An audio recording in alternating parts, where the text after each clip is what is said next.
Boys and girls, it's Phranchize. Got another triple E review. You know how I do it. Unpolished, unprofessional, unscripted. Today we're going to look at Medal of Honor Warfighter. Now, there's quite a lot to get in. It's a bit of a lengthy review. We've got about 13 minutes, but it's all good stuff. Let's just dive right in. I mean, off the bat, let's just start with what Medal of Honor Warfighter, more specifically EA, didn't do right with Warfighter. The marketing machine wasn't behind it, for one. Two, day one patch. They've pretty much patched the entire game. Bad move on day one. Three, what were they thinking releasing this, like, sort of... I know Medal of Honor's been around since the dawn of time in first-person shooter world, but the reboot is still quite young. It's still in its infancy, the reboot. It's sort of... it's the little brother to Battlefield, if you like. EA's big war franchise. And I mean, the biggest problem of all, why would you release this close to Call of Duty? Obviously, you're going to release a Battlefield this close to Call of Duty because Battlefield can stand its own, as proven by Battlefield 3. But Medal of Honor, when you put nothing behind it, no marketing, big problems that you're going to need a day one patch for. Why would you even do that this close to Black Ops 2, which has got the Activision war machine behind it with marketing? But anyway, let's move along. Let's get the basics out of the way first. Graphics. It's a Frostbite 2 engine, so you're looking at graphics similar to Battlefield 3, a little bit more polish here and there. You won't really notice that extra polish on a console. The better graphics you're going to get is going to be on your PC, where it's going to look amazing. It's going to look stupidly good. Another one that I don't often touch on in my reviews, but I feel it needs to be addressed here, is the sound quality. Now, you won't notice if you're sitting on your normal telly and you're just playing away. If you've got a pair of Turtle Beach, or you've got a pair of Beats, or any decent headphones, put them on while you're playing this game. It will blow your mind. Just as Battlefield did, the sound quality, the sound production on this game is tremendous. And it's the first time I've really addressed any sort of sound issues. But we'll move on. Nice graphics, sharp graphics, better sound. The gameplay itself, let's look at the campaign first, single player. It's pretty much just part and parcel. It is the cliched war story, and despite what critics would have you believe from some bigger review sites, it's not any better or worse than any war campaign that has been in any first-person shooter war-based game for the past 10 years. Your Call of Duties, your Battlefields. It is no better or worse than any campaign you've played on any of those games. It's playable, it's highly forgettable, it's got some nice moments to give you some slow time events, which is obviously synonymous with Call of Duty at this point. You've got some nice vehicle sort of moments where you're flying around in a Jeep, flying around in a boat, and they're really fun. They're really fun. I really enjoyed it, particularly the driving levels. I like them a lot. But like I say, the campaign itself is pretty much the same as any campaign of late. No better or worse. One thing that did bring back to the single player campaign, and it's sort of strange in its absence in a multiplayer, is destructible environments. You think with this being EA, the creator of Battlefield, with the awesome destructible environments, and with it being in the single player, like, people just shoot through cover. The cover just deteriorates under bullet fire and just peppers you with bullets. You think they'd have put that in the multiplayer as well, which would have made the multiplayer even better than it already is. But now they've just left out destructible environments. I don't see the point, really. You've nailed it in the campaign. The mechanics are already there to do it. Why not just put it in the multiplayer? I don't know, maybe you want to keep your franchises separate and you want to keep your bigger tricks for the big boys, i.e. Battlefield, which this game will probably shift a number of units based solely on the fact that they're giving a Battlefield 4 beta away. They haven't even announced Battlefield 4 yet. Battlefield 4, they're probably still denying Battlefield 4, despite the fact it's just plastered all over the box. So, I'm not going to lie, I picked it up for the beta. But I was pleasantly surprised. Speaking of mechanics, said they've got the destructible environment mechanic back. There's a couple of new mechanics. There's the sort of a breach mechanic where you can breach different ways. I mean, it doesn't really matter which way you breach a door, but just some of the animations are pretty cool. Shotgun and door handle off, putting a charge on the door. a good old-fashioned boot. You cannot knock a big boot. And they've got a sort of Battlefield and Call of Duty as of late have been doing the old run and dive mechanic. If you're sprinting and go prone, you can sort of dive through the air. Medal of Honor, I do believe this is the first time it's featured in a game, and I apologise if I'm wrong, but I'm not often wrong.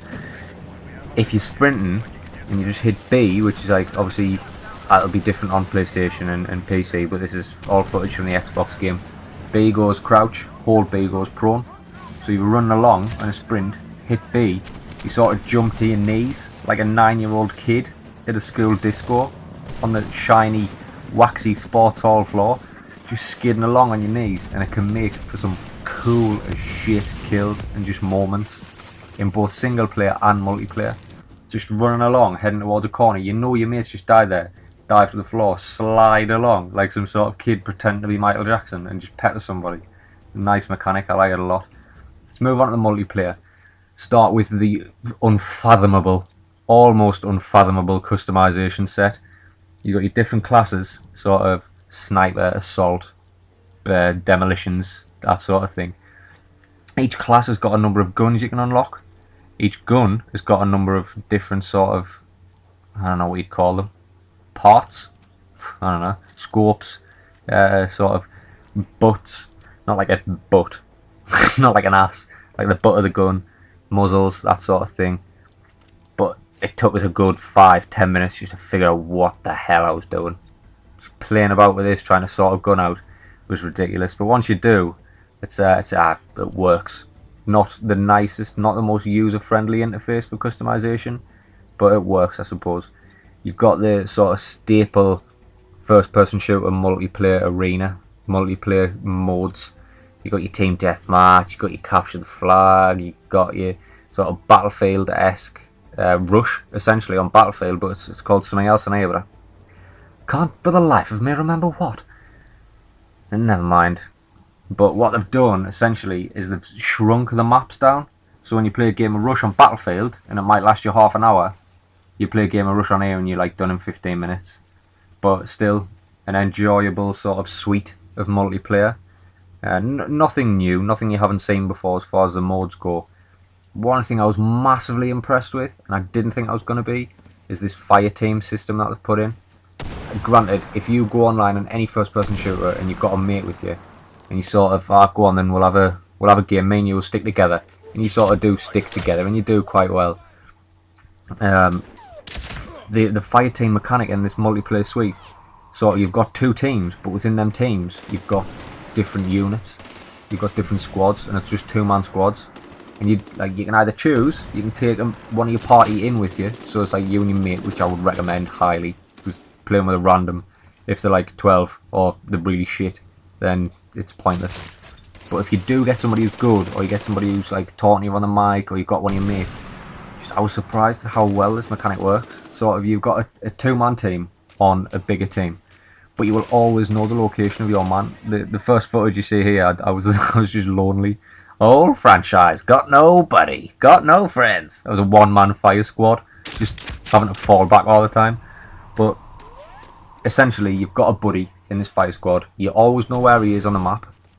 Okay, if you die, you spawn on him if he's not in combat. If he's in combat, he's then told you're trying to spawn on him, get to cover, and you'll get your mate with you, and you've immediately got back up there. So that's cool as shit.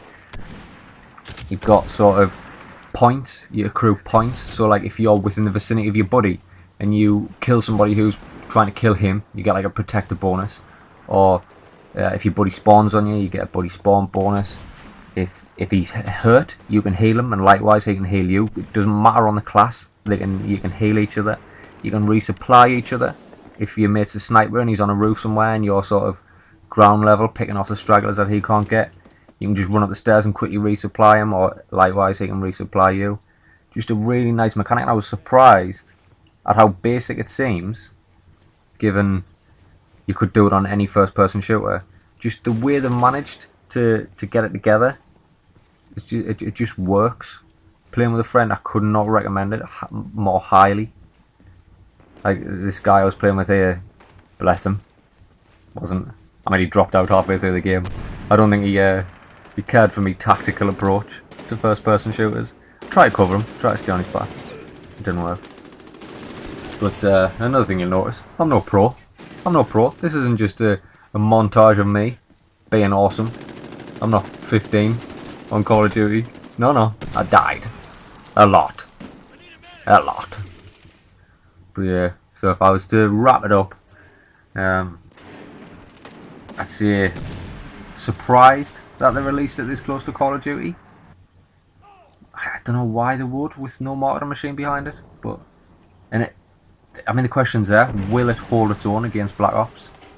And I'll tell you now, no, it won't. As soon as Black Ops comes out, people will drop this game like a hot potato, covered in shit. And they will. And it's a shame, because the campaign is no better or worse. Like I said, no better or worse than the Call of Duty campaign's going to be, than the Call of Duty campaigns have been. It's no better or worse than a Battlefield campaign. It looks just as sharp as Battlefield if you're running it on a PC. If not, it still looks nice. The customization on the multiplayer would do with a few tweaks, because it's just an absolute clusterfuck. Wow, F-bomb. F-bomb. I apologise for that, foul language. Yeah. Will it hold its own? I doubt it. And it's, like I said, it's a shame, because it is a highly enjoyable game, particularly the multiplayer suite. But sort of, you know, Call of Duty do the Modern Warfare, and then they do the Black Ops, and they do the Modern Warfare. Whereas this game, EA have obviously gone down the route of a Medal of Honor title, followed by a Battlefield title, sort of, you know, like jumping between the two.